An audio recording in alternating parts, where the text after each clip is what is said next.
You did. Now, I can honestly tell you this, and the first time that this has happened since you and I have been doing Cleveland Browns Daily together, and especially in lead up to the draft, I do not recall ever reading or saying the name Martin Emerson Jr. on this show.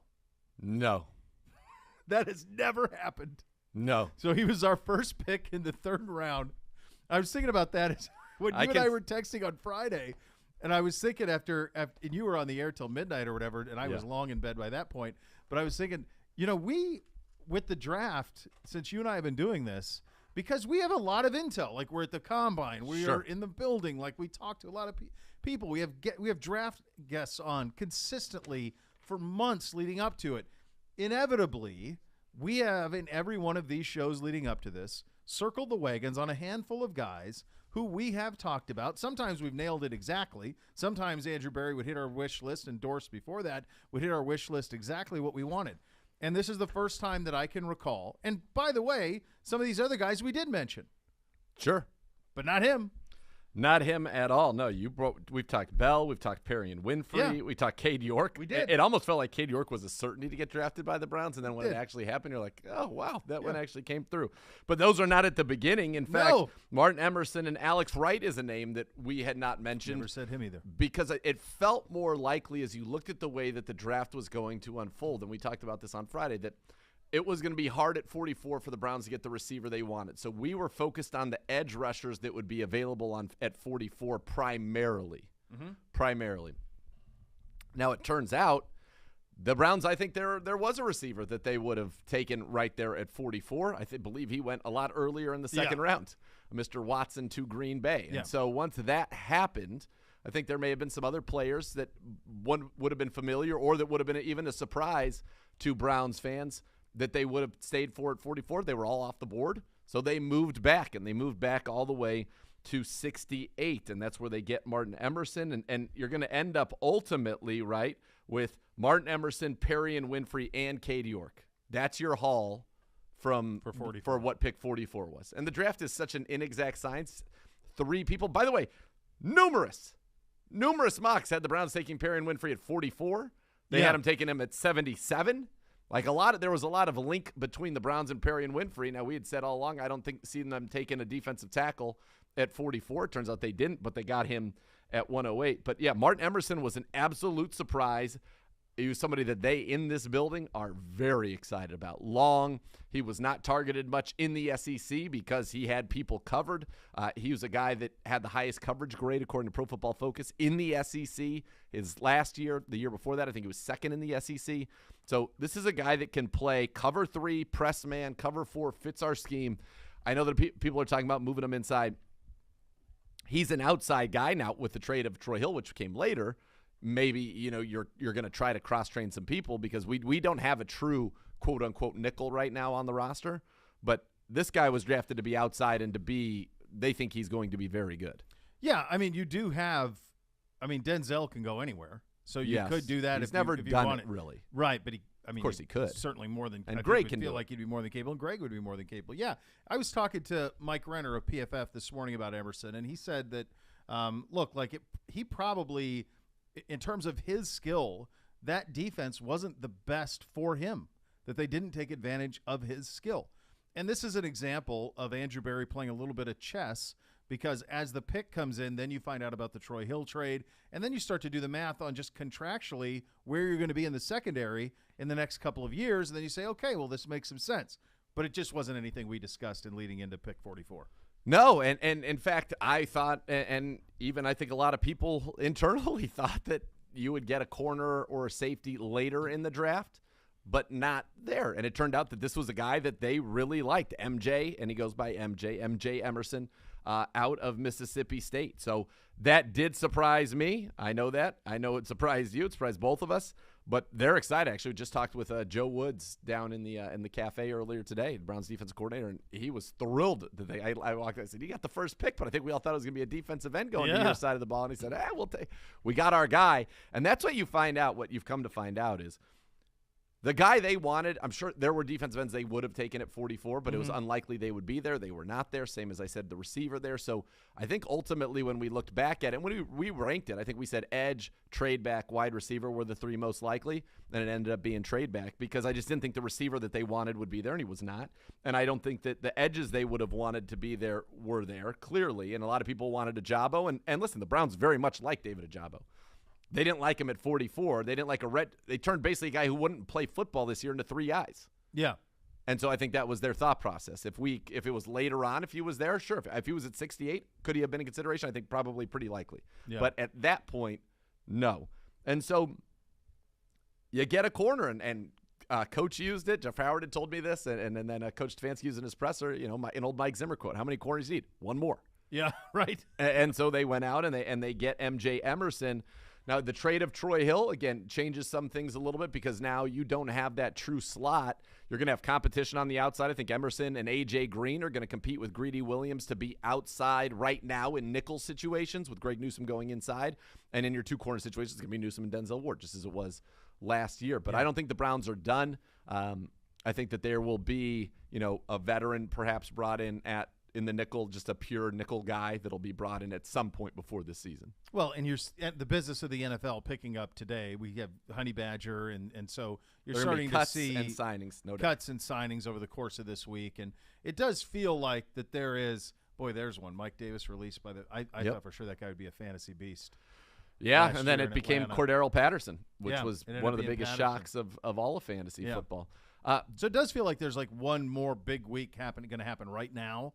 And then it could settle again and then resurface once we get out of mandatories. I think you're exactly right about that. I think that's the way that it'll go. You'll have some people who wait to sign so they can only have to come in for training camp. But I think there will be a wave right now. Teams are set. There are going to be veterans that are cut and released, salary cap freed up. There'll be veterans that are signed to be brought in for teams that weren't able to fill all their holes in the draft. One thing that I think is really cool about this organization, and we heard, we talked with Paul DePodesta about this and consensus building and all of that. There was such a consensus around Alex Wright. And, when I hear the name Alex Wright, initially I think of old school WCW, the guy dancing with Disco Inferno out there. But this kid, they wanted him. He was a target all along. All along. Pick 78, they had Alex Wright's name penned in there. That's who they wanted. They were worried he was going to go before that. They were quite concerned, actually. But then they started to feel pretty good about it as the way that the draft unfolded. And then they went out and they got Alex Wright. This guy in high school was a wide receiver and a little bit of a defensive end, but was a wide receiver. He was a basketball. He's a double-double guy in basketball. He's kind of a power forward. Yeah. He got offers to go to college as a tight end. Now, he ended up going to UAB where they play great defense down there, ends up becoming a defensive end. He enrolled in college at 210 pounds. He now weighs 270 pounds. But he was a receiver, so he's a very athletic, agile, long, huge wingspan, I think over 83 inches guy that they think can develop into the big end opposite Miles. They think he's got pass rush ability inside as well as outside. They were thrilled about him and a great guy. So that was one that they had penned in a long time. And then I don't know if you've got a chance to watch the video of Kevin Stefanski talking with David Bell when he was picked. No, I have not. I did not I did not see that this weekend. So it's pretty cool. And all of those are out. You can get them on the Browns YouTube channel or on the Browns app of when AB calls these guys and then they talk to Coach. And Kevin Stefanski. Yes, I do. Muted, I would say, in terms of heaping praise, or he's just a very, even guy. Oh, yeah. So Paul DePodesta told us on the night of the draft on the Cleveland Browns draft show that was going on that night around midnight on Friday. We got Depot in here.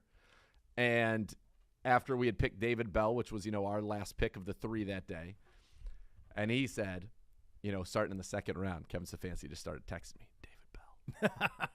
David Bell.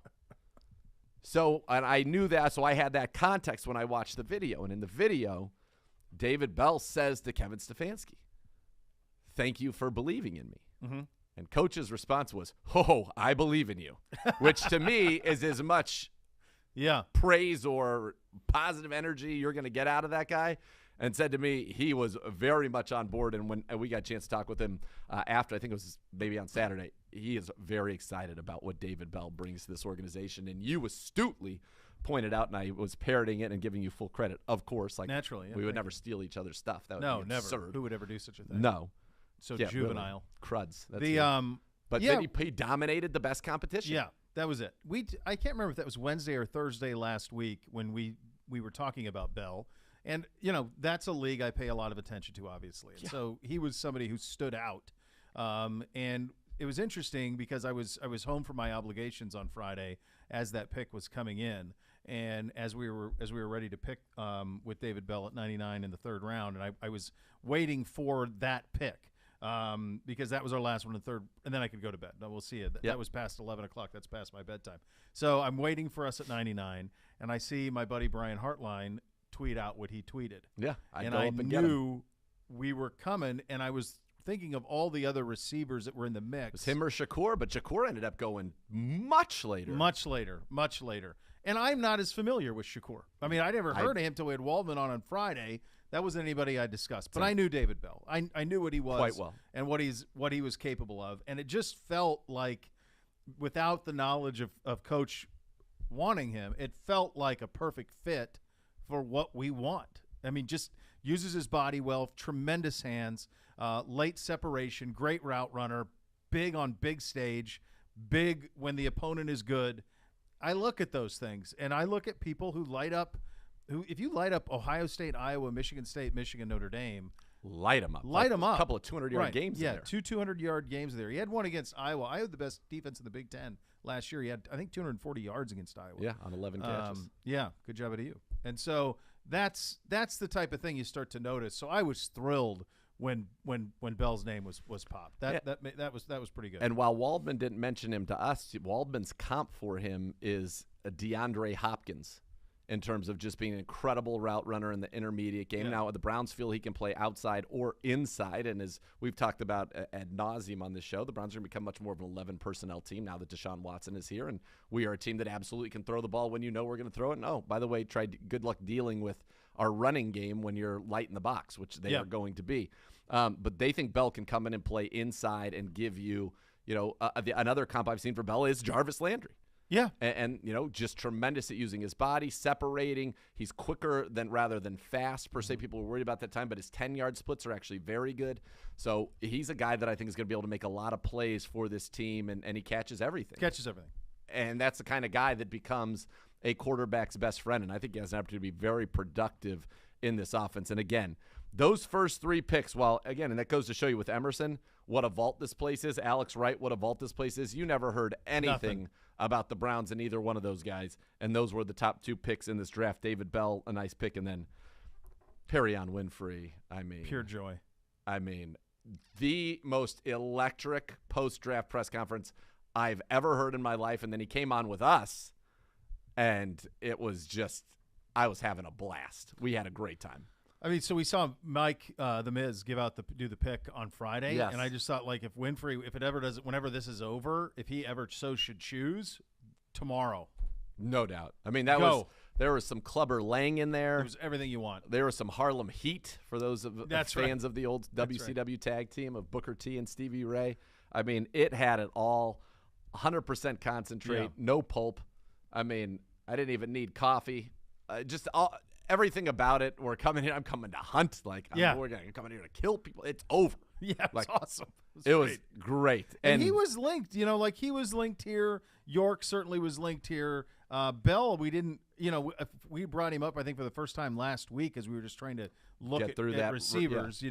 But other than that, but he was and York was. But other than that, to your point, and it does speak to how much of an iron lock there is on the ideas in this building, that it just doesn't get out. It's just a really, really tight, close-knit group, and there's nothing getting out of it. No, and they are very comfortable with their process, the way that they set up their board. And like I said, there was a lot of excitement. And typically you don't think, right, day 3, okay, we're hoping to find some pieces here, get some guys with some traits that maybe can help us. Well, you got Dane Brugler's number 53 ranked player in the draft at 108 and Perion Winfrey, and then to get Cade York. And I can tell you there was a lot of excitement around this studio after those 2 picks that started off day 4. And I knew kind of coming in here, I thought it was basically a lock. Perion Winfrey was going to be a Brown at that point. because the two teams in front of us had already addressed it, or Tampa had already addressed it earlier in the draft, and it wasn't a need an interior defensive lineman, and it just felt like, yeah, that is going to be a lock for us. And you get him, and then you get Cade York, and some may speculate and wonder, well, why'd you take him in the 4th round? Were you worried he wasn't going to be there in the 5th round? Yeah. That's how it works. Yeah. That's why we took him where we did. Because I don't know. Did you watch Evan McPherson this year? Right. Could I interest you in that? And I don't want to put that on the kid. Who knows? But that's what happens when you have that. I mean, when you're this good, that's critical. Yes. It's critical anyway. But when you're this good, to not have to worry about it, it's the difference. It's the difference between the Bengals being in the Super Bowl or not. This is now right. It is a massive thing for a team that is that invested in the outcomes this year. You've got to be good there. You've got Tucker in this division. You've got McPherson in this division. And Boswell is no slouch himself, a very reliable veteran who's been in the league for a long time because he is productive. You can't have games come down to, oh, we missed this field goal that killed our – oh, we scored on the opening possession. We missed the extra point. Yep. Oh, that stinks. Not anymore. Cade York has been brought here to end that. Will he be able to do that? That's what we will find out, the young man out of LSU. But he was the top kicker on basically everybody's boards. You know, somebody told Mike Prefer, who he's known for 30 years, that if I could have one kicker, I want Cade York. And so now he's a Cleveland Brown. But what's great about where we are as a team is that MJ Emerson, that's a succession planning pick. Now, he will have every opportunity to earn his way onto the field this year. But the reality is you're looking at, okay, we knew Troy Hill was going to be on the last year here with the Browns. He was going to be 31, 32 in the 2023 season. Greedy's in the last year of his rookie deal, and if Greedy has a great year, you just can't pay everybody when you have a good roster. And so now you've got a tall, long, fast corner who is going to be able to come in and succeed if it needs to be done on the outside or compete for playing time. Alex Wright is a guy that you're looking at in 2023, I think, being an opening day starter for you, but he's going to get the chance to continue to grow, get with our training staff, develop his skills in that room, with Myles Garrett. David Bell, I think, is likely to come in and play right away and start right away. I really do. I think that's the idea for him, and that he will come in and start on the inside day one. Winfrey's going to get every opportunity to compete right away, to play right away, because you've got – and he's a guy, I'll tell you what, he's not going into a room with a super established veteran. No. Who's going to be – not annoyed isn't the right word, but is going to be like, all right, come on, rookie, we're going at 60%, or he's going to come in here, he's going to work. And he said, what clicked for him at the Senior Bowl was, I just went bonkers the entire time, all out all the time. He's Senior Bowl MVP. And so he said, that's what I'm going to do. But, Jordan Elliott's going into his 3rd year, a former 3rd-round pick. He's got a lot to prove. Yep. Tommy Togiai is going into his 2nd year as a 4th-round pick a year. He's got a lot to prove. Sheldon Day's a veteran who's never been able to find that permanent home, but love him. But he's a guy who always feels like he has something to prove. And then Taven Bryan is a first-round pick that didn't work out. So he's got a lot to prove. So I think that room, there's a lot of opportunity, but there are also going to be guys that are hungry, and I think his attitude is going to be well received in that room, whereas in a different situation you could see where, let's just tone it down a little bit. But after those guys, what's cool about this roster is they like Jerome Ford, very productive at Cincinnati. Yeah, he was. Incredibly productive last year. But Jerome Ford and Michael Woods and Isaiah Thomas and Dawson Deaton, they're fighting to make this roster. They're trying to make a roster, brother. Whereas in the past, these guys are fighting to start on these teams, and that's where we've come in 5 years. Yeah. That's the difference. Yeah, it really is. Were you so as soon as we picked York, I remembered his kick against Florida. 57 in the fog. Yeah. Sure.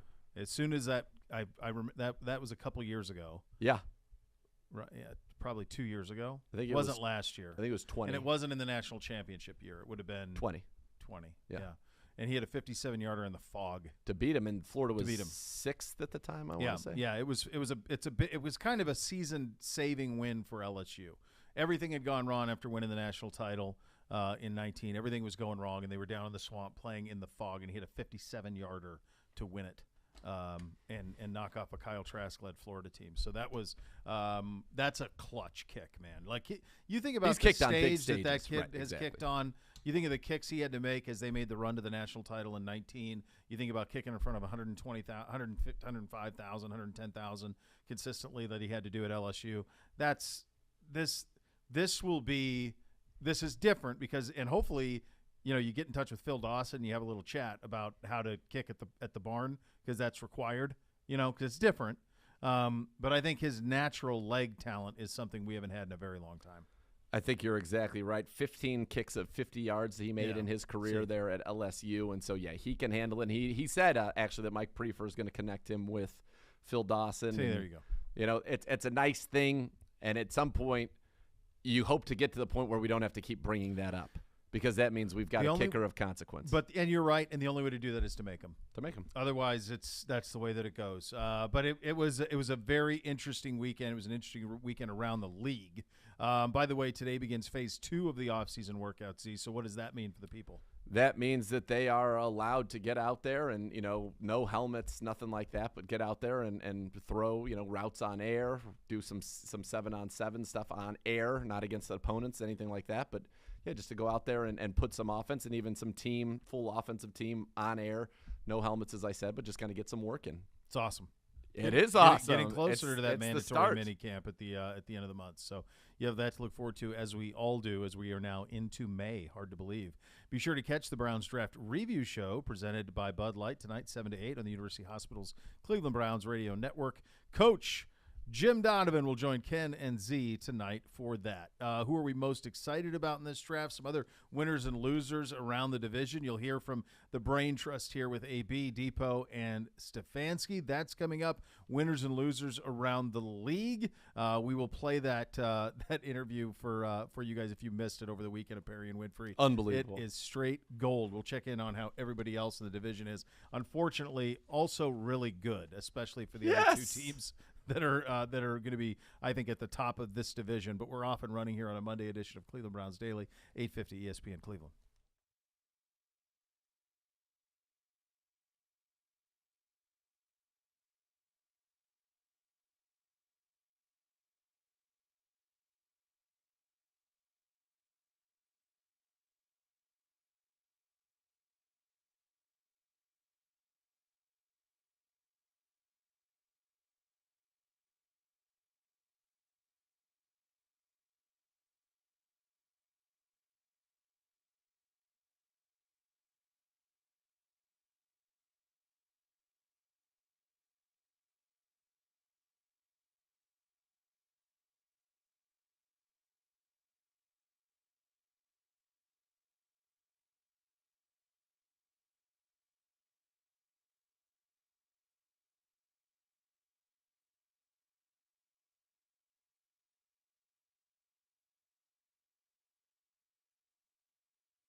OBM, Ohio Business Machine, preferred copier provider, your Cleveland Browns. Have all the X's and O's for your office. Call 216-485-2000 or visit ohiobusinessmachines.com. Gibby, is there any way that, Gibby, hey, Gibby, hey, buddy, is there any way you could just turn, like, my inner echo thing up a little? Is that over there, or am I doing that over here? That is you, number two. Number two. How's that? Hey, now we're there. Now you got it. There it is. So I turned you down because someone else had that this weekend, and I didn't want you to go deaf when I connected. That's why I love you. Loud volume, no armrests.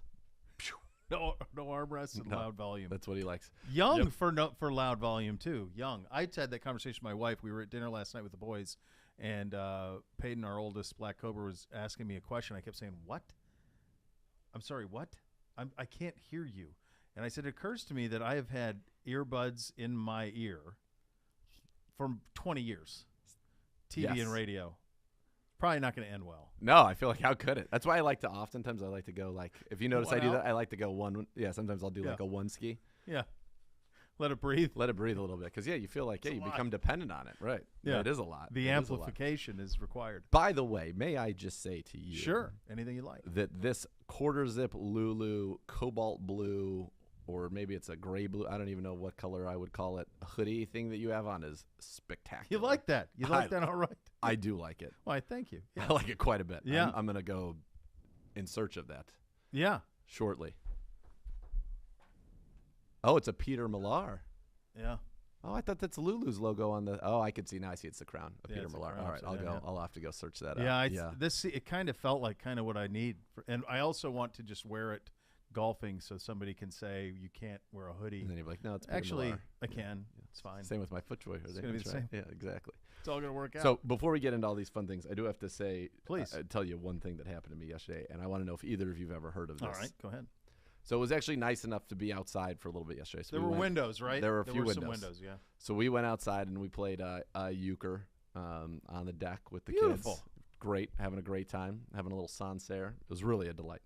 But there was a lot of pollen in the air. Sure there is. Yeah. And I made the mistake of rubbing my eyes. And if you look at my eyes now, they're like mostly back to normal, but they're my right eye yesterday, okay, was blood red. Unfortunately, I have the drops and I did all that and whatever, but something happened to me that has never happened to me before. I went to sleep last night with a black eye.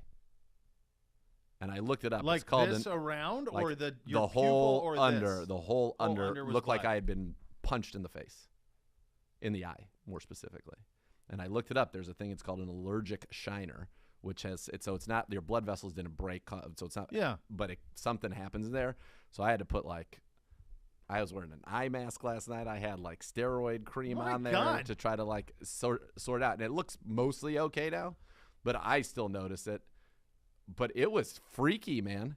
I had I went to sleep with a big bulging I've never heard of black anything. eye. I've never heard of anything like that. Any point of reference on that, Gibby? And I've had allergies. I've had some eyes all That's the time. what I was going to say. Like it's happened. I have hay fever. There are pollen and things that I don't like. I've never had that.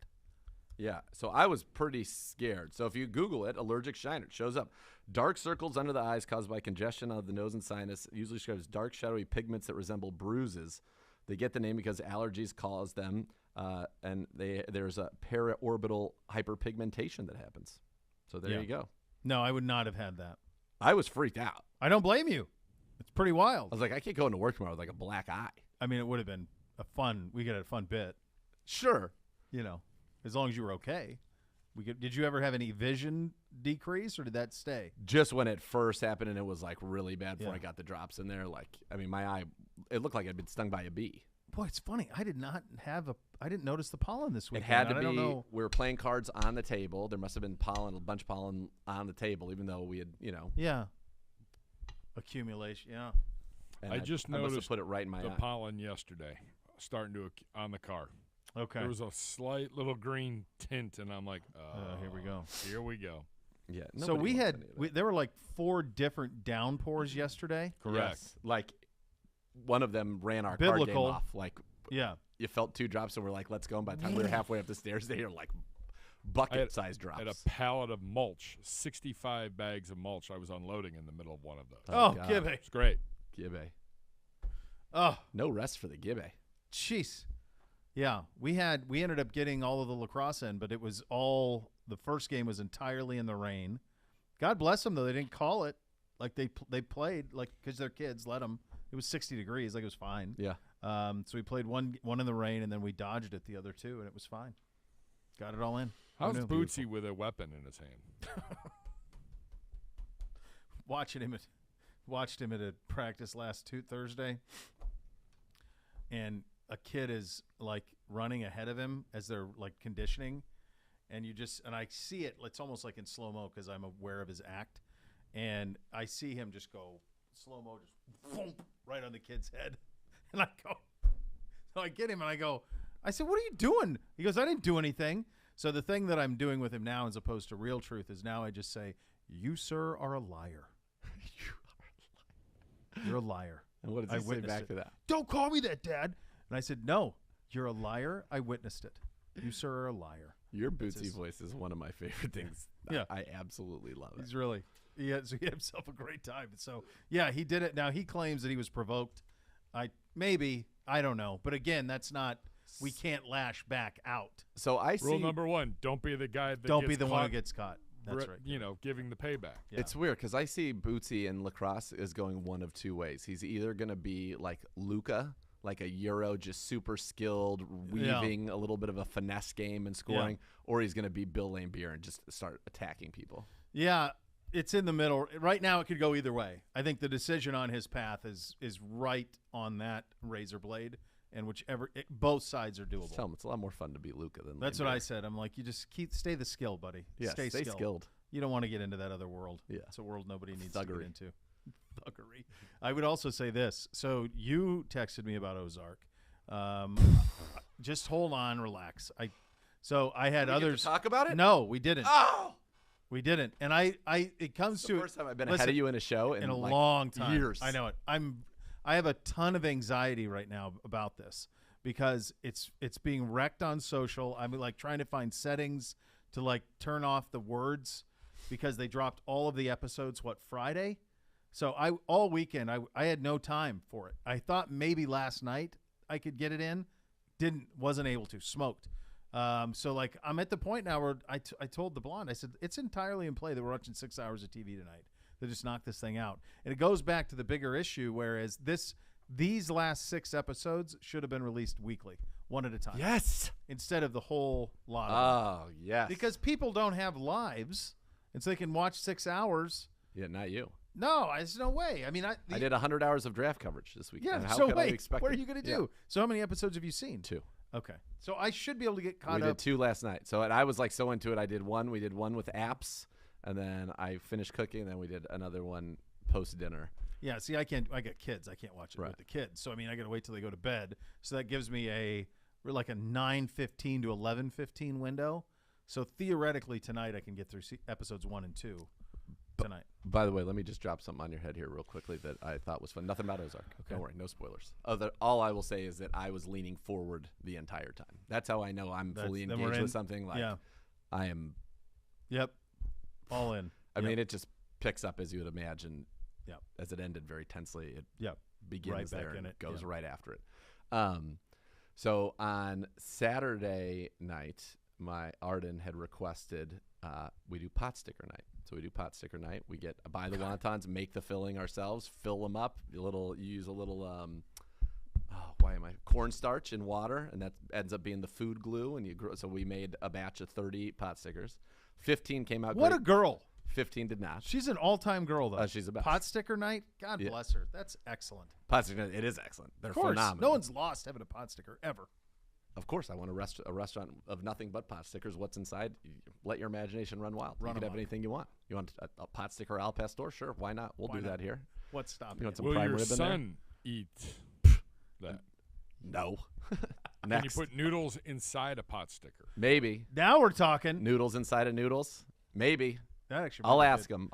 Yeah. So we did kind of like that Saturday. It was like an Asian themed night. We had the pot stickers. We had some sushi, and Miss K had gotten this big bag of boom boom shrimp that she gets from Trader Joe's maybe or Whole Foods, and so you just do them in the oven. They're already breaded and delightful shrimp. And so on Saturday, this is a little life hack for people. On Saturday, since we was the Asian theme, I made basically what I would call a ponzu honey sriracha vinaigrette for the dipping sauce, which turns out to be awesome. I use little rice wine vinegar or rice vinegar, ponzu, little soy, sriracha, healthy dose, and then some Mike's Hot Honey, and then I whisk it all up into a little. I like where it's your head's a wonderful dipping sauce.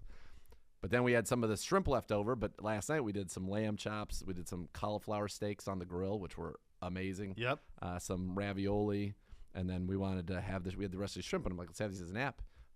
So then I got marinara, and so we dipped it in marinara, and it was like having a galamad to start the meal. 2 different cuisines, 1 bag of shrimp. What a job! So what I was an very incredible quite job! pleased with that. How did you do the cauliflower steaks on the grill? Well, so I've had so many mixed so results. at with Heinen's, Yeah. they have the ones that they're cut, and it's like one's purple, one's green, one's I know yellow. those you guys. see those? Yeah. All right, so I got that. I let it marinate in this like garlic olive oil type Okay. of a thing for a Like while. a pasty type thing. It's oily, but yeah, like it's more thick. There's more and a lot Okay. of spices on there, and then some crushed red pepper, and then just let it sit in there for a couple hours so it hopefully soaked in, and then I sous vide the lamb chops. So when I put the lamb chops on the grill, as soon as I got the grill going, like turned it on, I just stuck the cauliflower in there. So as the grill heated up to get to the searing temp, that side got a nice good crust on it, and then and cooked kind of through with it closed. So it's kind of like grilling, but also oven, roasting. I guess. Yeah. And so when it came down to put the lamb chops on, and they just needed a minute on either side, that's when I flipped it to the other side, and it was already really hot. And so they just it was beautiful, charred up nice. All right. And it was a delight. I didn't think to do it on the. I'm going to do that. I like the marinade. And get the ones that they're already cut I know into those guys. the. Yeah, I've seen those guys. Yeah, sure. I like those guys. All right, I think we answered these with the which player we most excited about. Probably Bell, just because I like watching offensive football. I like the Bell one, and I'm going to go with Perry and Winfrey because, first of all, personality off the charts. Second of all, did you see – I know you don't follow me on social, but I know a lot of people retweeted the one where I put the eyeballs above a clip of him. Yeah, I did. Almost like potentially ending somebody's existence on the planet. Yep, that's right. I mean, I that did was see that, just – Yeah, he's going to be fun. I think he's going to be a lot of fun. And Alex Wright, I mean, they're very excited about Alex Wright, so I am too then. Which player we drafted can help us right away in your eyes? Cade York. Cade York, Bell would be my top 2. Yep. Yeah. That's it. And who could make an impact right away from day 3? Cade York. Cade York. Yeah. Big impact. Yeah, I never understood people being worried about that. Like, do you not watch? Do you know the stress that we've had well, of course you do. You're Browns fans, but the stress that you have. We had the lowest field goal percentage in the league. Extra points versus. Did you see how Cincinnati is not in the Super Bowl without McPherson? Period. Yes. Yeah. Not. Vegas doesn't make the playoffs without Daniel Carlson. No. At all. No, you need that weapon. And if this kid can provide it, man, that's a big win. The great Glenn Cook. Look at him. Look at that guy. Like that. Tremendous. He really is. That's all team issue today. That's all team issue. That's a sweatsuit and a shoe too. That's all team issue. Right there. That's like an Air Pegasus 37 if memory serves. Is probably where that goes. Browns fan Sugardale sponsoring grand opening events at 2 Myers stores. Visit the Canton store on Friday, May 6th, the Brunswick store on Friday, May 13th for samples and giveaways, special appearances by Browns alumni and chomps. For store locations and more details, visit sugardale.com/events. Coming up next, you'll hear from the Brain Trust. AB, Depot, Stefanski on the draft. It's coming up next. You'll listen to Cleveland Browns Daily on 850 ESPN Cleveland.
My friends, my good friends at the Bath Authority can give you the bathroom of your dreams. You can change your current bathroom into a custom one that will feel like a spa. Let the Bath Authority make it a reality for you at a fraction of the cost of the competitors. And guys, they can do it for you in about a day. The Bath Authority is our area's premier bath and shower remodeler, expert, factory-trained installers. Give them a call now, $500 off your next custom bath or shower remodel. That number is 216-220-8399 or thebathauthority.com. They have the largest selection of bath projects, all made in the United States.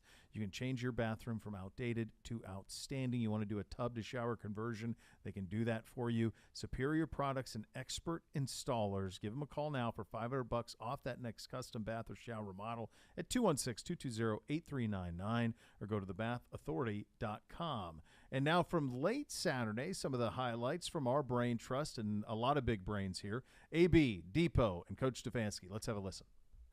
You guys are down 10.5 to this weekend. As we just wanted to start off by acknowledging and just thanking again all the scouts, coaches, research analysts that contributed this weekend, and quite honestly continue to contribute to this weekend as we prepare for the undrafted free agent process. Once the draft ends, really appreciate the work that our groups have done.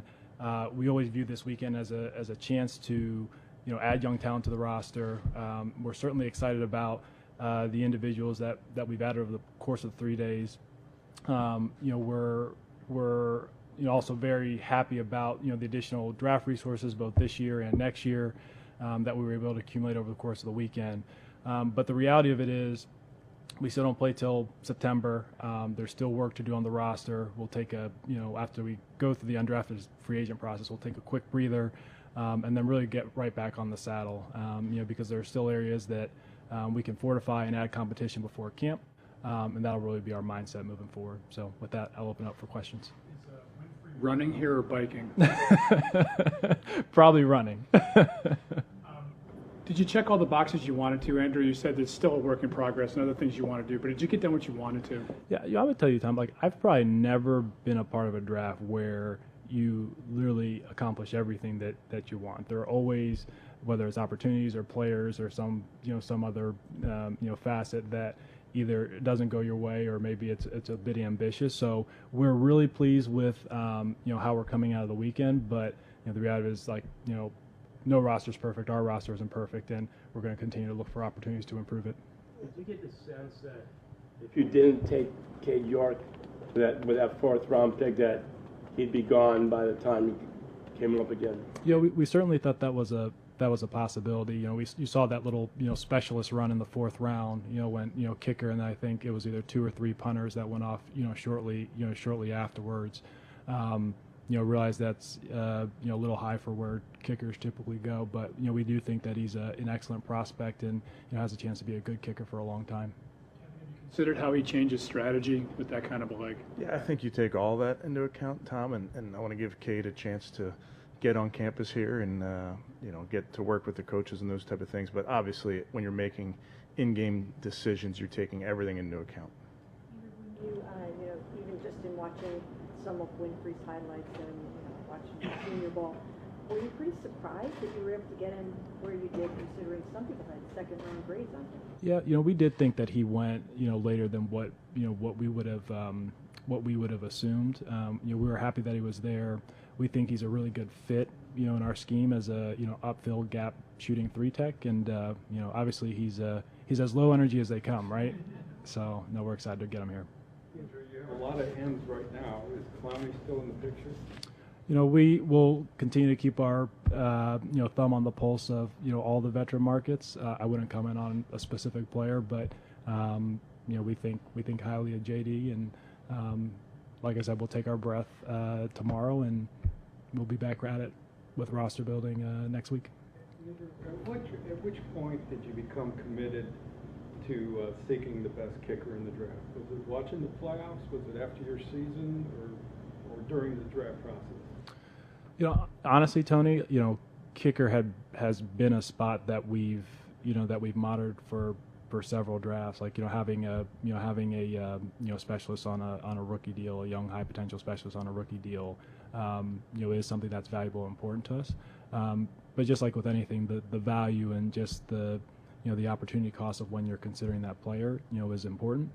So I wouldn't say it's something that was new in terms of our thing. I think we all know in this room how difficult it is to kick, here in Cleveland. So Cade, we certainly think has the raw talent to do so. You've got a loaded running back room. What sets Ford apart? Yeah, we really think Jerome has a well-rounded game, a bigger guy who can really run. I actually think one of the areas in his games that's probably a little bit understated is just his ability in the passing game, particularly as a receiver. So he's a guy that we think can generate explosive plays for us. But we're looking forward to seeing him get with the coaching staff and seeing what he can do. You got extra picks for next year, which you've done. You landed on 9 guys. Did that just kind of happen, or was that a target? Definitely not a target. We really do try and take advantage of the opportunities as they present themselves to us. I mentioned here multiple times that we're flexible either way, moving up, moving down, but volume is important to us. Combined with quality. So it's not like we went into the weekend saying, "Hey, look, this is the number of players that we want to pick."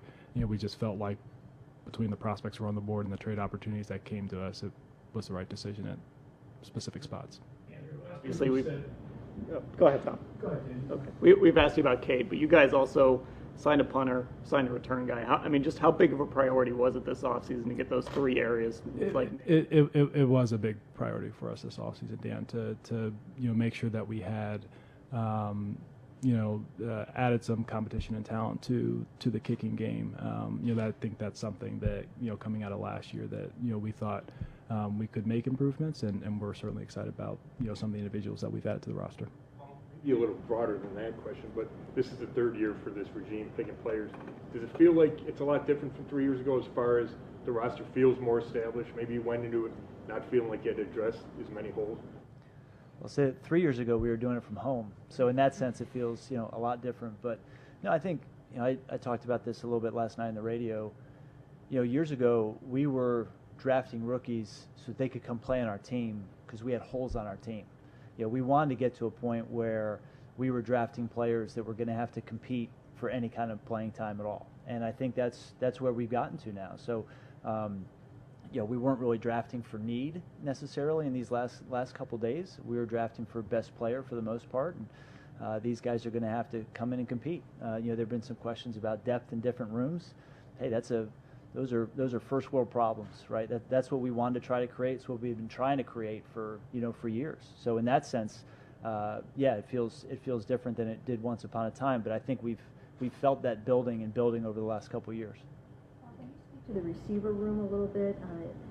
Deshaun right now has, one real proven veteran in Amari, and then, some younger guys and guys that, need to develop a little bit. How do you feel about, what Deshaun has to work with? I think we really like the mix, and certainly, Kevin can talk about this too, but the different characteristics that each guy brings, I think, collectively it's a really, really nice room. I think we feel like the room can sort of do everything. We've got some speed, we've got some great route runners, we've got guys who are tough after the catch, we've got guys who have contested catchability. So in terms of building out concepts within our scheme, I think there's an awful lot we can do with these guys. The volume of trades over this weekend, and obviously you guys made the big one going into the draft. Just from your perspective, have you seen a little bit of is there a seismic shift in the NFL now when it comes to the strategic planning with all these trades, and just again, from your perspective as well, the willingness to give up draft assets for established, proven players, and how that fits into your, I guess, team building pictures you work with Andrew in the front office? Sure. I don't know the history in terms of exactly what it looks like today, volume of transactions versus what it was 2 years ago or 10 years ago. A team like New England has always been very active, so it's not as though we suddenly have a lot of activity that we didn't have previously. But I do think teams are sometimes they're in different cycles, right, in terms of, and that impacts their willingness to either trade up or trade down. I also think teams are doing a great job just in general of scouting players. We just this last weekend, AB can comment on this if he wants, he was pretty efficient in terms of the way players were drafted.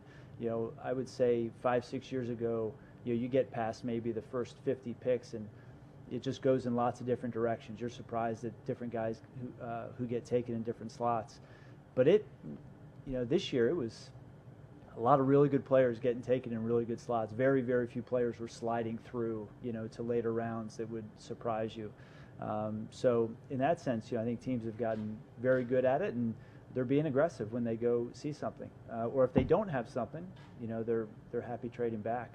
What we never know when we go into a draft is what kind of opportunities we're going to have in either direction. There have been times where we've wanted to trade up, haven't been able to. We've wanted to trade back, haven't been able to. And there were times where we were ready to take a player and we got an offer we couldn't refuse to move back, right? So we never go into the draft with the idea that we're going to make a certain number of trades because you just never know what kind of opportunity is going to present itself. What was you touched on a little bit earlier, but what was the thinking behind trading Troy Hill to the Rams? And then what was it like to have Kwesi on the other end? Back in 30.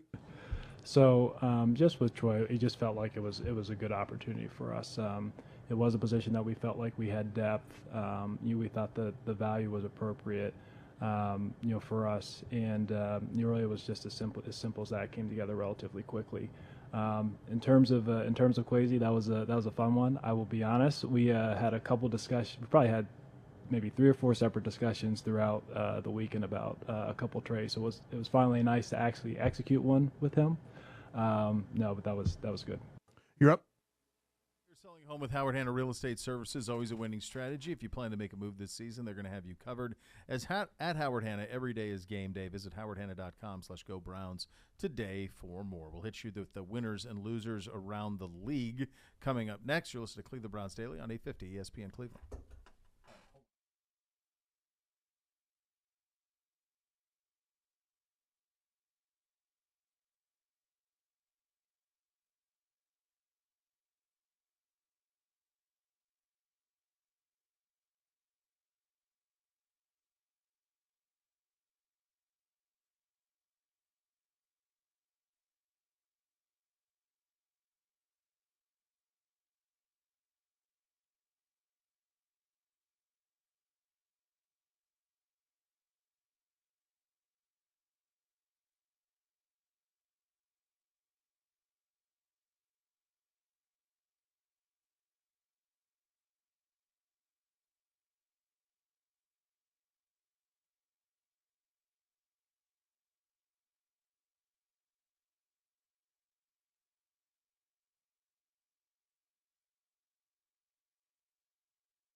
Your business operation collects all the data you need, but are you having a hard time bringing it together and seeing the full picture? Well, you can with my friends at EOX Vantage. They're data scientists, also business operations experts. Your EOX Vantage team will help you build an automated system that brings your data sources together in real time, turns them into eye-opening dashboards. You can make smart, time-sensitive decisions. Staring at spreadsheets that provide insight you needed to know last month. Well, at EOX Vantage, you know exactly where your people stand on their activities and deliverables, and gauge your financial performance, easily, accurately track progresses, and your ROI. They're good for your business, kids. Check out how companies are making their business intelligence smarter by visiting EOXVantage.com. And we have some roster news this here in the last couple of minutes, my friend.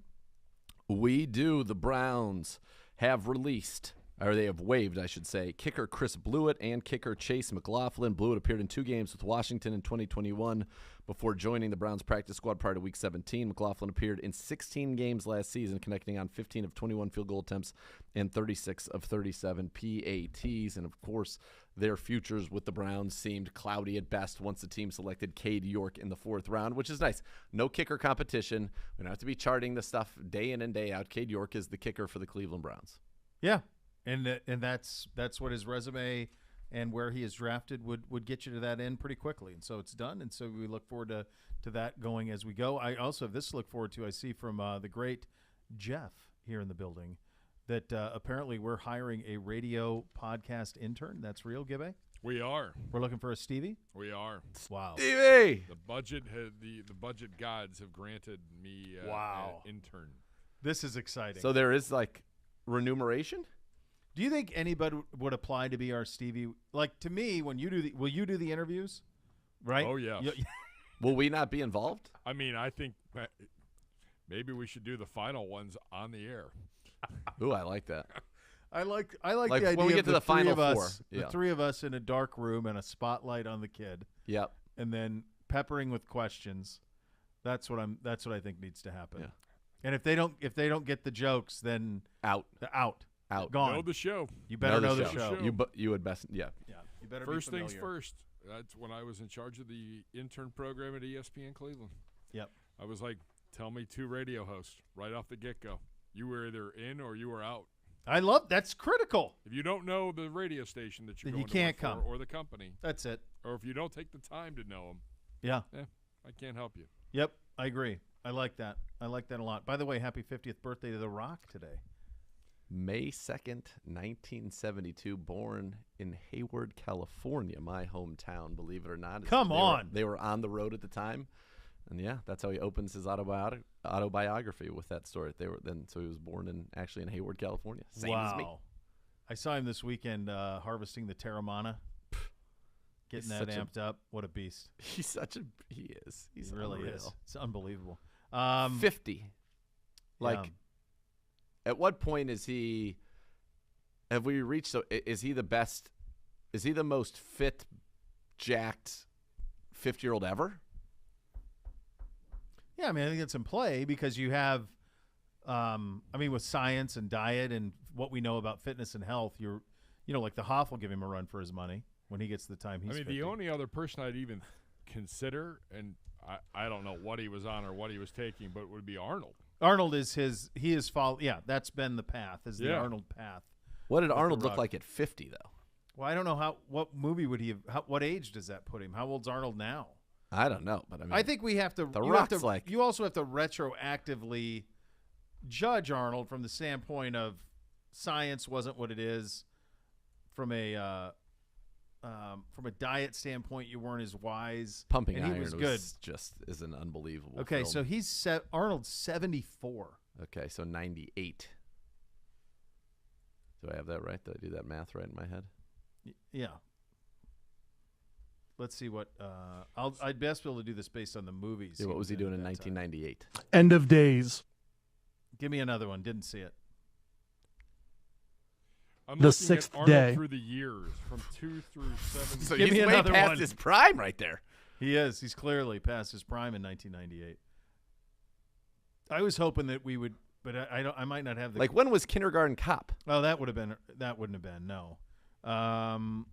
All right. That's what I'm saying. I'm saying the All Rock right, is so way Eraser, Kindergarten Cop, 1990. Eraser is 96. True Lies, he was pretty cut up. That's at 46. He was but he didn't look like The Rock. Well, no, but that's what I'm saying. Yeah, We have to take it off a little bit because of, just where we are with diet and everything. So, yeah, I mean, Eraser is 96. The other thing too is The Rock is 6'5". I don't believe Arnold was necessarily the tallest man. All right, so I'm going to hold this up. I don't know if you can see it or not through the glass. This was Arnold at 52. That's pretty good. That's not awful. Not bad. Yeah. Not That's awful. good. It's darn good. No, it's really good. That's really good. V impressive. Yeah. 74 for Arnold? Jeez. Well, that's got to make Stallone he's got to be in his mid-70s. Also not tall. Also not tall. Yeah. All right. There you go. So whoever wants to be our intern, be prepared. Know the show. Yeah, we'll have to figure out some things, some questions. Maybe we got to get a question from Boots. Oh, my God. Yeah, it's been a rough week for him, just across the board. He's not trending in a good spot. Need you to be better, son. Yeah. Need you to be better. He's hanging on. A lot of stomping up the stairs. Yeah. Yeah. You know, like the scene in Home Alone where Kevin just sprints up the stairs? There's a lot of that. There's a lot of just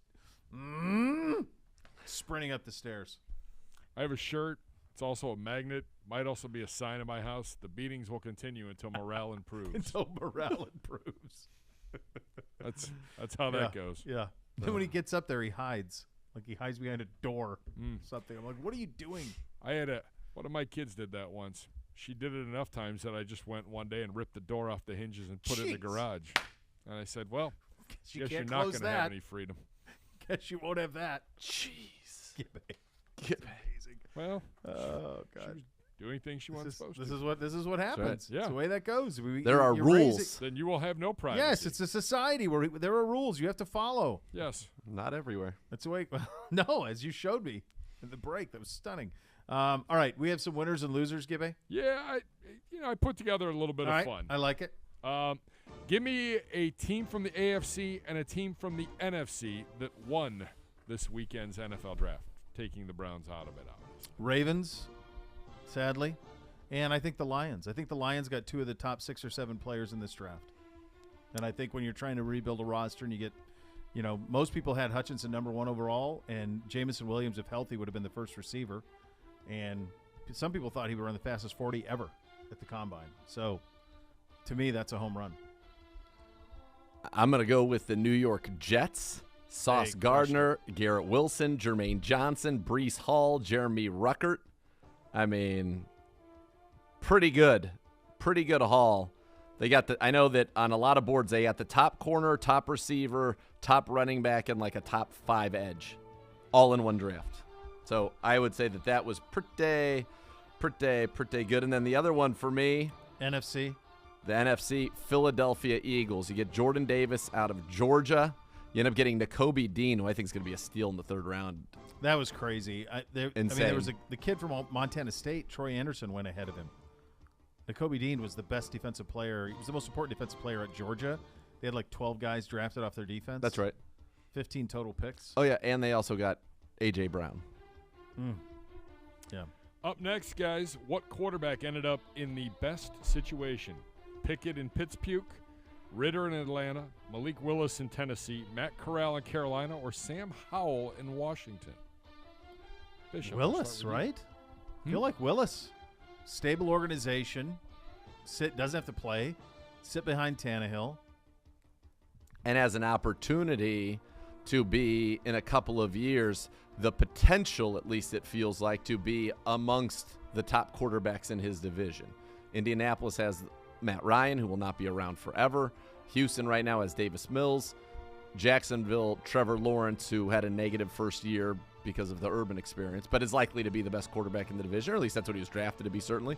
So not only is he in a good, stable situation where he doesn't have to play, where he can learn, and hopefully by the time he's ready to play, they actually give him some receivers because they've allowed Corey Davis and A.J. Brown to leave the building in the last 2 years.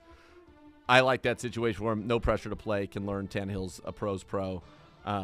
Matt Corrals isn't terrible if he's good. If he's good, he's got some good weapons there. Kenny Pickett is in a good situation overall, but I just think he's his ceiling as being the 4th best quarterback in the division. Yeah. Which is tough. Yeah. By the way, I did not have that. I thought for sure that there would be a little run on those guys. The idea, like, if Pickett doesn't go to the Steelers at 20, in retrospect, it makes you think that Pittsburgh really misread the quarterback market because they could have had the pick of the quarterbacks in the 2nd round. It was so funny because there was so much going on from a movement standpoint, and you're reacting to it. At the end of night 1 Thursday, you went back and you go look, and I remember it was like 1 o'clock in the morning here, and I'm like, there was only 1 QB taken. Yep. I really thought someone else got taken. Yep. Nope. 1. And then none in the 2nd round. Yeah. Up next, would you rather go undrafted and be the number 1 undrafted free agent, or be Mr. Irrelevant like Brock Purdy was from Iowa State? Undrafted. 100%. I get to pick where I go. Find my circumstance. And, yeah, people at Iowa State fans were all offended that he was called Mr. Irrelevant, apparently unaware that that's a thing. I don't know how that's possible. It's only been happening in every single draft for a long time. So, yeah. It was interesting because normally it is Mr. Irrelevant. It's very rare that a quarterback from a major program is right. Yeah, usually it's a small school. You're right. /relevant. I already know what you're doing. So I don't even before you even raise your hand, this is a reaction to the Hoff, isn't it? Amazing. I just felt that we had to share this because it's unbelievable. How did you know that's what I was doing? Because I knew that you would have Twitter up. Yeah. I had the same reaction you had. You saw my face when I read it, and when I saw your face and your hand raised, there was only one thing that it could be in response to, and it was what the Hoff just put on social. He put on social, so I feel like So make your bed tweets. If you want to change the world, start off by making your bed. That's what Make Your Bed said. To which Joe Thomas writes, The Hoff. Verified. I disagree! ! Make your bed! ! Screw that! This is where it gets interesting. I like to start my day with a game of chance. It's the underwear lottery. I reach into the grab bag and pull out a pair of briefs. Remind me to come back to that. Yeah, that's a huge word. Right. First thing, that's gonna get lost in what comes next.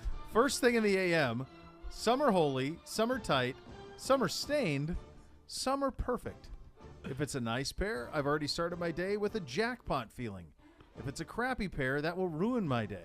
But at least I find out that my day will suck right off the bat. Okay.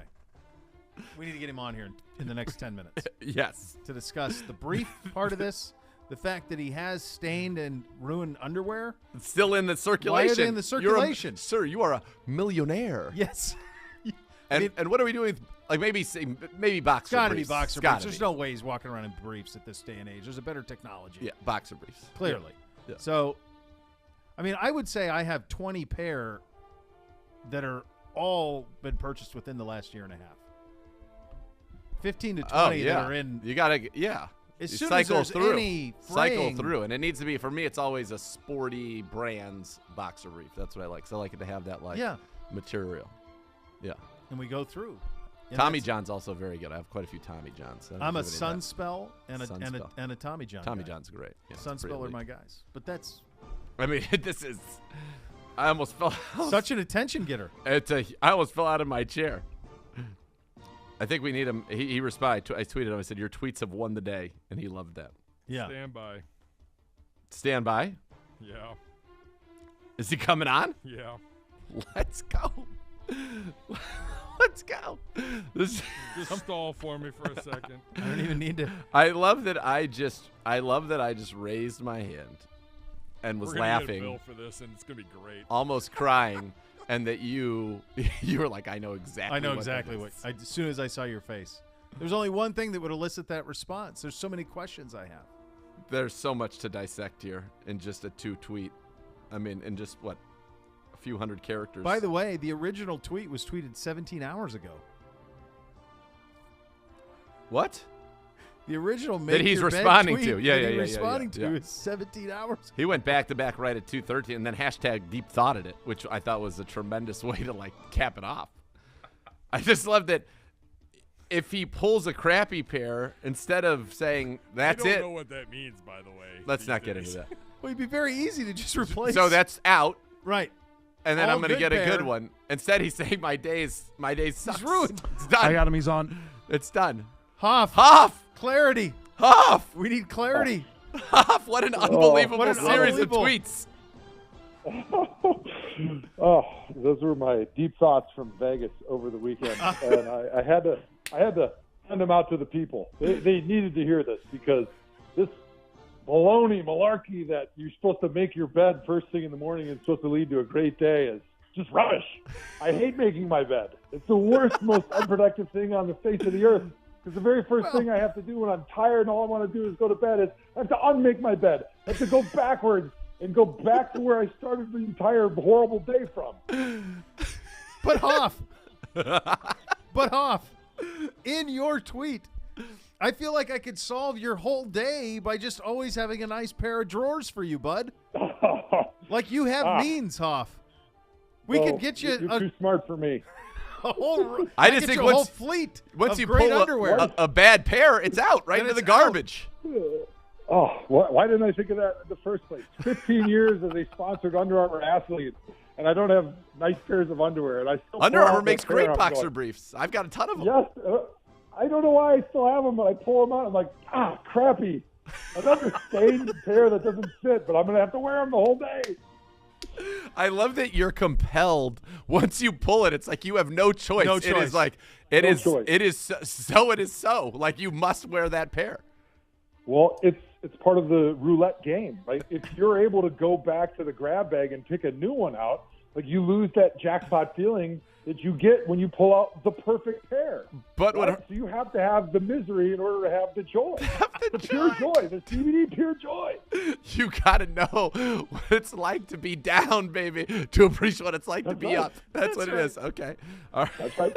It just makes me sad as somebody who loves you and loves your – I think we have a common, zest for life and zest for the world to know that by one unfortunate pull of an underwear that, quite frankly, shouldn't be in your stable of draws anymore, that it can ruin your day. And that makes me sad because I care about you, and I want you to have great days every day. Well, thank you. But at least I find out about it early, so I know the day is going to suck from the moment I start brushing my teeth and I put on a new pair of underwear or new pair of old underwear that have holes and poop stains on them. Have you ever been able to overcome a bad pull and go on to have a surprisingly great day? Nunca. Never. Amazing. Hoff, can we also say, just for clarity, that in the use, like when you say briefs, it's a boxer brief you're choosing, correct? Yeah. I'm a big boxer brief guy. Same. I don't wear the briefs. I don't wear the boxers. Boxer briefs all the way. Yeah. Okay. Yeah, that's good. Yeah. The other stuff. I was worried. We were worried about the Hoff running amok in tidy whities, and just felt like that wasn't a man. No. That wasn't going to work. No way. Him and Larry No. David Him are and the LD. only people that I know the only who are sticking with them. And I bet LD also probably has unusable underwear still in his stable. He strikes me as a guy who's not throwing underwear out. No, you can't throw underwear out. But, yeah, you also can't wear briefs. Like, with these thunder size, there'd be so much chafing, you'd be bleeding by the end of the day. The idea that Hoff and Larry David have this much in common pleases me. Because I can see LD. This is an episode of This Curb. is Curb right now. This is Curb. absolutely. Yeah, you just did Curb Your Enthusiasm. I think you just had a great time in Vegas. That's what it sounds like to Yeah, me. That it was pretty good. We are not quite the same as we were before this trip. We're changed. No doubt. Oh, I'm having withdrawals a little bit in many facets after coming home from Vegas and going right to the Brewers game, right to tailgating at 9 a.m. on Sunday morning. Yeah, you took in a Brewers game yesterday. Oh, it's been a tough weekend for my internal organs. Got a detox. Yes. Oh, my God. Well, fantastic. Thank you for the update. You got a quick? Go ahead. Yeah, real quick. Hoff, have you spoken with your great personal friend, The Rock? Turns 50 today. How about that? Oh, good reminder. I got to call him here before the day's out to send him the celebration and the happy birthday that I'm sure he's been waiting for all day. There's no doubt the way he looks at you, all the admiration. But the question is, and I can't believe we haven't asked this yet, is what did you pull today? You sound very jovial, so I have to imagine it had to be a good pair. It's The Rock's birthday. I imagine you got to have a good pair on today. It was a great pair. That's why I'm having a great day. So I'm just talking to you guys. I knew it would be a great day. from the moment I pulled out the perfect pair of tidy readies. And this is why. It's because I get an opportunity, unprompted, unscheduled, to be on CBD. Right. And remind me that I did get to meet The Rock, and I'm looking at the picture on my wall right now, and he wrote on there, this is in his writing. I didn't tell him to write this. You're an inspiration. And maybe it's because of my lust for life and my understanding of first thing in the morning, how great it is to pull a nice pair of underwear out of the grab bag. Boxer brief roulette, changing the world one day at a time. That's right. I hope your glorious day continues, Hoff. How could it not? It's already written. It's like it's written in the book. It's done. True. Of course it's continuing. It's already in stone. Yeah. Yeah. Good. Do you ever use that with the missus? Like, I pulled a bad pair today. Like, leave me alone. Cut me some slack here. Is she aware? Oh, I should. She tries to throw my underwear away, which really kind of pisses me off. So, she complains about them getting a little too stained and, a little bit ratty. But I just don't like throwing stuff away.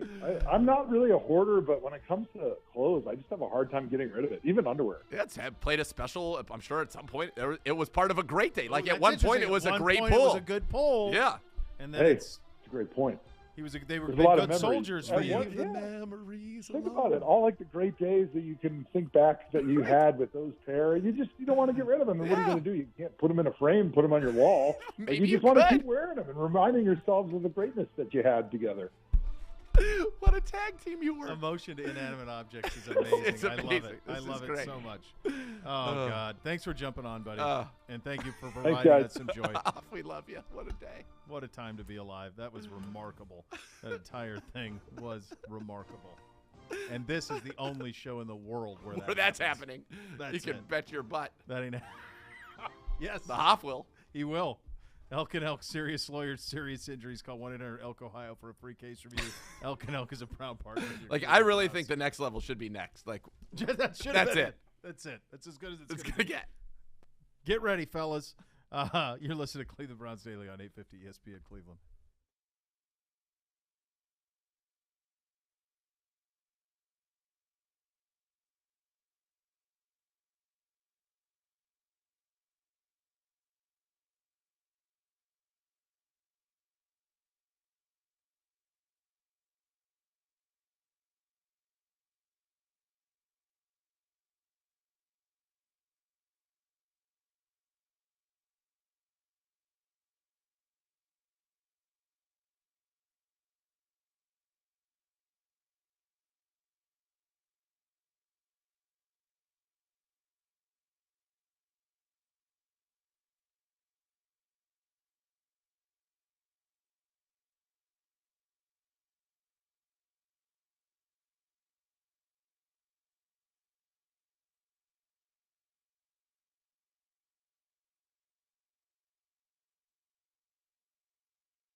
Beau here for my friends at Char Whiskey Bar and Grill in Rocky River. Sip on your choice of over 300 premium whiskeys. That's right, 300 premium whiskeys, craft cocktails. Do it while you're watching a game, enjoying a nice evening. Char is also coming out with that new spring menu. It comes out this week. New items on both the main and brunch menus, oyster shrimp cocktail, more. They're going to introduce their raw bar specials. It's summer. It's time for a good raw bar. Check out their new chicken and waffles at the current brunch menu at Char. Enjoy your meal or drink on the outdoor patios. The weather is certainly getting warmer. Support local. Visit Char Whiskey Bar and Grill in Rocky River or charrockyriver.com for more details. Go ahead. That segment needs to be a part of our interview process. If they aren't laughing at that and they don't get that, out. That's like maybe even the first portion of the interview. You can't ask the Stevies what type of underwear they wear. Oh, no. Just listen to this, and are you having the time of your life? Do you feel the radio history was just made? We just, by seeing something on Twitter, through Gibby's quick trigger, and huge our P, own, by the way. Huge P right there. And then the fact, we just had a first ballot Hall of Famer discuss his underwear routine in a matter of impromptu, in a matter of I feel 90 like that should seconds. be part of his speech when he goes into camp. Yes. Yeah, I think so too. I hope he pulls good. I hope he pulls a good pair what that day. You can't pull a bad Hopefully pair. only bring the good pair. Like when he goes on road trips, I would assume he's only taking good pairs. I wonder, I would like to go, what I'd like to understand is, and this was a miss by me, what was his record of good pulls on Sundays during his playing career? Was there a correlation? Like, is he perhaps to blame for some things that happened due to bad underwear pulls ill-timed on Sundays? It's a fantastic question. Thank you. Yeah. That was amazing. It really was. It's unbelievable. Really stunning. Like the whole thing. I never thought my Monday could be this good. No, there's no way. You don't deserve Mondays that good. No. Yeah. It feels like Friday. Yeah. Are we off tomorrow now because of that? The next level is next. We'll see you. Yeah, that's it. You were finishing up. We had some more higher lowers or we winners, just had losers. a few other things. Yep. Go ahead. Fact or fiction, Deebo Samuel will be a 49er when training camp starts. Fact. Zegura's just trying to will it. Well, what are they going to trade for him now? Yeah, it feels like it had to be done, or it's not going to be. I'm just saying, what's going to be traded for him now? A.J. Brown or Hollywood Brown? Who has the better season this year? I want to ask you a question. First of all, A.J. Brown is going to have the better statistical season this year. Yeah, I would think he probably would too. But I would rather run in the Kyler offense with Kyler than Jalen in Philly. A.J. Brown and Devontae Smith is a pretty nice tandem that they've got now down there in Philly. But so we were doing the show. Mo Pedman's cousin, super down on Hollywood Brown. Like thinks he's trash. Coming off a 1,000-yard season in an offense that is not built to produce good numbers or to take advantage of a receiver like his talents. And now he's going to go to an offense that will. Now he's got DeAndre Hopkins. He's going to be sharing targets with, obviously. They've got Rondale Moore. They've now got two really good tight ends because they drafted one as well as Zach Ertz is back.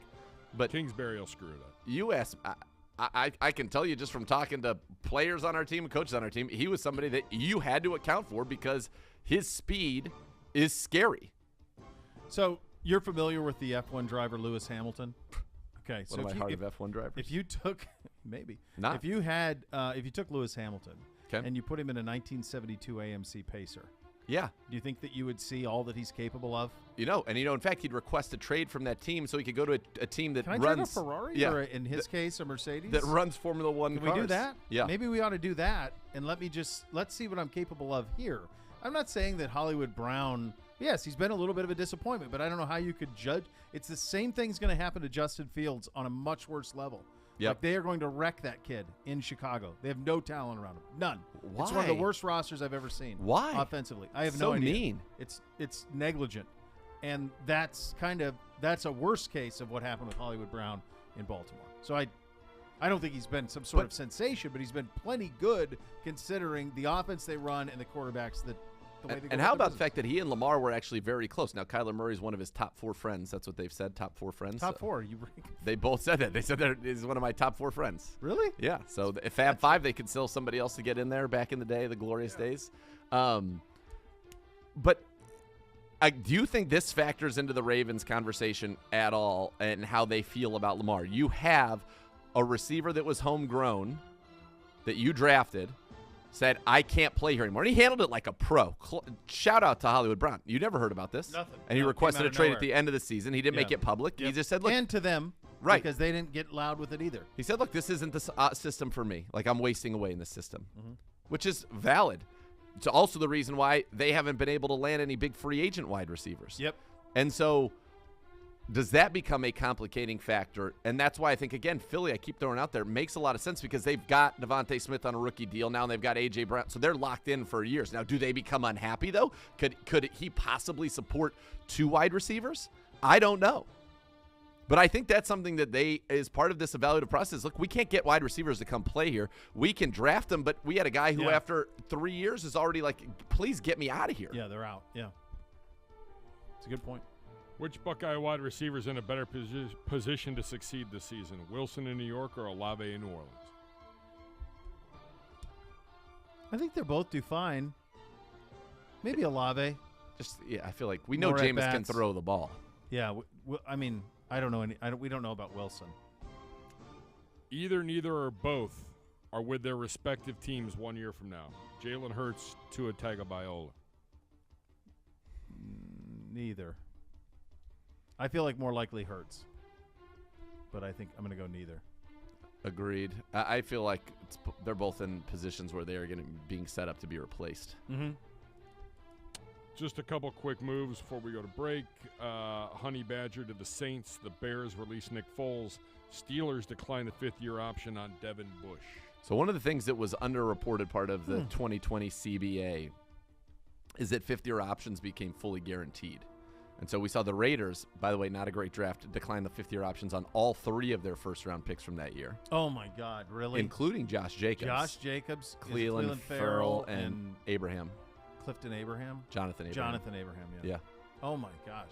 So, and now Bush is not getting his 5th-year option pick. I think you're going to see a lot more of that around the league. So all those guys are now free? No, it just means they will be free agents at the end of this year. Right, because and there was actually some people saying that people are liking the early 2nd round as a pick because if they want to keep somebody, they will make that decision after 4 years, and they don't have to have that 5th-year option to deal with. There you go. I like that. Good job, Gibby. Yes, sir. Gambling without setting limits on how much you're going to wager or how long you'll play is like a football team going into a game without a game plan. It's probably going to end up a loss. Always set limits before you bet. Get more tips like this at keepitfunohio.com. The now famous Perry and Winfrey interview from over the weekend coming up next. You'll listen to Cleveland Browns Daily on 850 ESPN Cleveland. Get juiced.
Browns fan Sugardale is sponsoring grand opening events at 2 Myers stores. Visit the Canton store on Friday, May 6th, the Brunswick store on Friday, May 13th. Samples, giveaways, special appearances by Browns alumni and by Chomps. For store locations and more details, visit sugardale.com/events. And now this is from Saturday's draft show on the University Hospital's Cleveland Browns radio network. Here is Z and Gerard with Perry and Winfrey.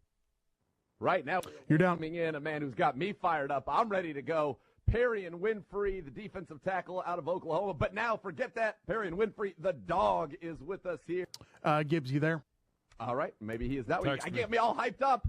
Yep. Now we're going to go. It's all right. We're going to get him in a second. The We'll Browns, get the juice with no pulp. That's right. We don't need any pulp here. We're going to get fully concentrated in a second. What we're going to have right now, though, the Browns on the clock coming up here in just a second at pick number 118. I'll just reset the draft for you. The Browns, I know, were interested in a safety. Well, we got Perry and Beck. Perry and all juice, no pulp, 100% concentrate. I was mentioning you were a Sooner. Now you said you were a dog. You were born a dog. You were meant to be here. That was the most electric post-draft press conference I've ever heard. I've been with this organization for a decade. You've got me fired up, brother. Welcome to the Browns, and I can't wait for you to get here. Now, Perry and I love what you have to say. Been in your shoes, and I'm here to tell you, you keep that attitude, you keep that demeanor, and don't go out here having any peace trees on the practice field and doing what you're speaking on. It's going to be more than okay for you, my man. But I want to know, taking you back to the Senior Bowl, because that impressed me, the fact that you were the MVP. What did you learn from that experience to help prepare you for today? I learned that when I'm on my game, I am the best player in this draft class. I can't be messed with. I learned throughout that week that I'm a dog. And for the rest of my career, I'm going to let them know that I am a dog. And all gas, no brakes. I'm not letting up the gas. That's what I learned at the Senior Bowl, to stay on their neck 24/7. And you certainly did that and got the accolades to prove it. I love what you said earlier. Somebody asked, why. You said, I thought I was going to go earlier, but you know what? I'm glad this happened now because it doesn't sound like you needed much of a spark to light your fire, to light your fuse. But you said, this lights an even bigger fuse under you to prove everybody wrong, prove yourself right, and to prove the Cleveland Browns right for saying, you know what, Perry and Winfrey, that's our guy. We need him in our program. Most definitely. We're going to go win the Super Bowl. People always say that, but they don't put in the work needed to go get one. We got a quarterback, we got an O-line, and we got a defense. We're going to go get one. I'm telling you. Well, believe me, we can't wait to watch you go get one and talk about you go and get one. But here's the thing also I want to know, Perry, is that your approach to the game, obviously it's about being aggressive. Obviously it's about bringing the energy. What else do you feel that you're going to bring to this roster is going to help us be able to be in a position to get that Super Bowl? Can you ask that question one more time, sir?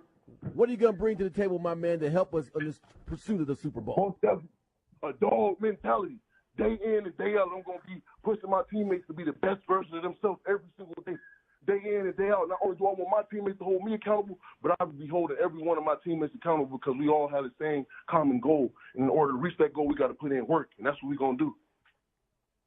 By the way, real quick, Perry, and got to interrupt you. The Browns have made a trade. They have traded their pick that was on the clock, pick number 118, to Minnesota for a fifth-rounder in this draft, pick number 156, and a 2023 fourth-round pick as well. All right, Perry, back to you. You mentioned you and Greg Newsome have been friends for a long time.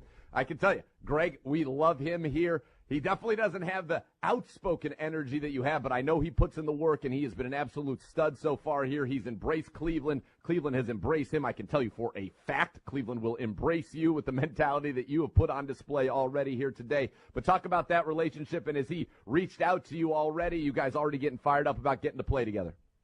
You already know he reached out. He told me last night that it was most likely I was going to be a dog, and I told him, oh, it's that time.